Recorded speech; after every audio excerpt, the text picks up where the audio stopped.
MLA Vancy Vegas said he will raise key public concerns during the upcoming budget session, emphasizing the need to protect Goa's heritage for future generations.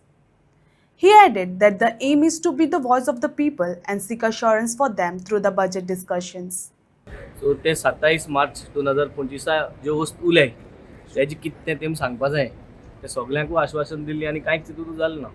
आतां गोंयकाराक हे जो राग आहा, जो प्रश्न आहा, गोंयकाराक जो हुस्को आहा, गोंयकार जे सोदिता ते आपल्यागे फुडले पिळगे खातीर हे राखपाक जी अस्मिताय आहा ती अस्मिताय राखपाचे जे प्रश्न आहाय जे वस्त आहाय ते म्हाजे भितर म्हणटले लोकां पासत ज्यो वस्त करपा जायो. We are going to be the voice of the people. We are going to make sure की हे बजेटांत लोकांक जात तितून मॅक्सिमम एश्युरन्स घेवपाक विथ अ टायम फ्रेम. कित्याक 2025 27 मार्चाचे जे सांगलोले ते आज देखून कांय जालें ना. सो आज जे सांगताय ते 6 म्हयन्या भितर या 3 म्हयन्या भितर ज्यो वर्क ऑर्डर कितकोन येवपाक जाय ते आमी आश्वासन घेवपाक आमगेलो फूल प्रयत्न आसतलो आनी गोंयकारांक जो जस्टीस जायो, गोंयकारांक जो राग आहा, गोंयकारांक जे आपल्या गेले अस्मिताय सांबाळपाचे जो हुस्को आहा तो हुस्को आमी भितर मांडटले.